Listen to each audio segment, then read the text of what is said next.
This is how I make my traces in Davinci Resolve. I've dragged my video into the Edit tab here in Davinci, and I've cut my piece of video that I want to trace. Now I'm going to click on that and go to our Fusion page. In here we're going to have the media in and the media out. By clicking on the media in, I can add a paint, and then we are going to go up here to Polyline Stroke. I'm also going to click this, or I can drag this into this box just to see what we've got going on over here. Now I'm going to go back to the start of the clip. I use my left and right arrows here. So from the beginning of the clip, holding Control and zooming in on my mouse, we're going to begin right here. I'm also going to make this a little bit smaller by changing the size. I'm going to go down to about here. Okay, step forward. I follow the back of the ball here. Step forward again using my right arrow key. I have to make sure that I click off the screen, because if I hit the right or left arrow key again, it's going to move the paint stroke. So I just click into this box, click forward. Now using the control, zooming out, holding down the control button, zoom back in over here because I know where the ball's going to go. Now you don't have to do every single frame of the ball. I do recommend doing the first few frames, and then once it gets out of 4 or 5 frames, as long as it's moving in a relatively straight line, then I will skip ahead a few. Now what does help is using 4K footage.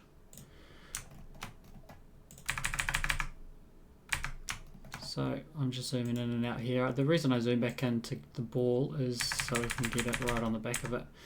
We can do it from zoomed out, but it's a little bit hard to be precise.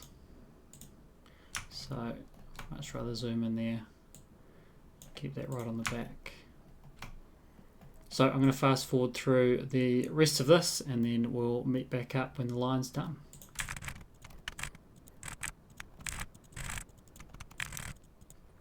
Okay, I'm just going to cut back in here. I'm actually going to turn the opacity of the line down, just so I can see the ball for now. You can also change the color if it makes it a little bit easier. But we're going to turn that opacity right down, just so I can track the ball as it gets further away from the camera.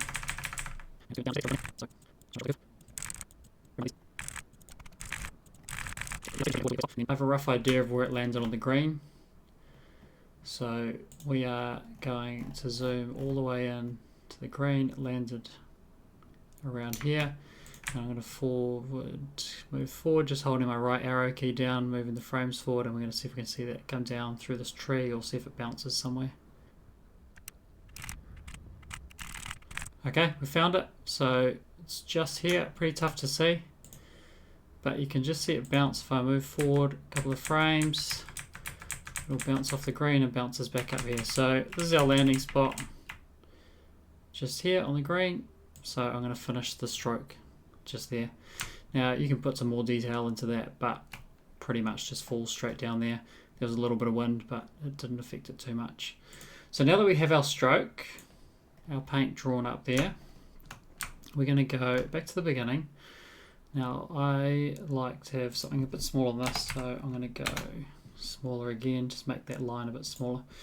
Now if we go back to impact, we now need to draw this on as the ball's moving. So we're going to use the write on function, which is on the right hand side down here.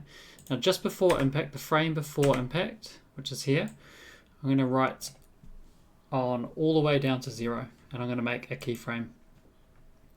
Now the next keyframe, if I skip forward one, as soon as I change this, it's going to add a new keyframe, and you're going to see over here keyframes will start to be made along the timeline there.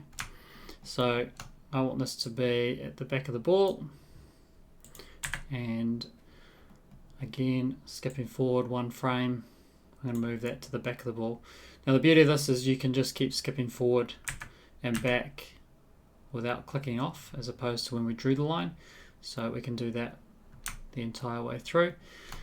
Similar to drawing it, I think these first few frames are really important to do every frame, just to get the speed of the ball correct at the beginning. But once we've done 4 or 5 frames, I start to skip ahead to every second, and then as it gets further away, every 3 or 5, 3, 4 or 5. So we'll do 3 frames here. And again, I'll just go through this. Go up to 5 frames here. Now the reason you don't skip ahead too many, if we zoom in here, now I've drawn it on at this frame and I've drawn it on at this frame. So they're the 2 frames I've drawn it on. Now if we skip ahead, the line doesn't quite match up to the back of the ball. That's why I tend to do them every frame at the beginning. So I'm going to skip ahead and we'll show you what the final result looks like.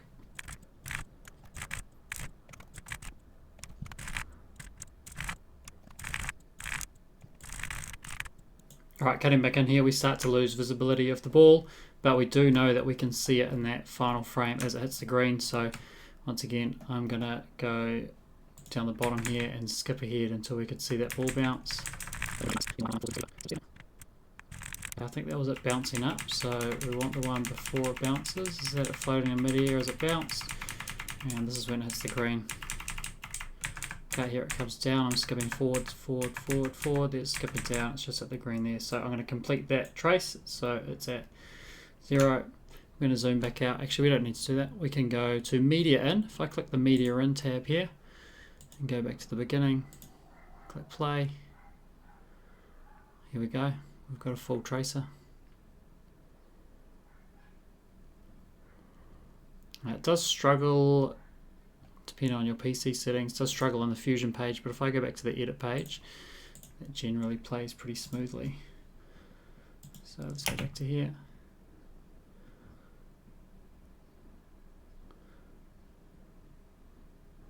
And there's our tracer. Let me know what you think.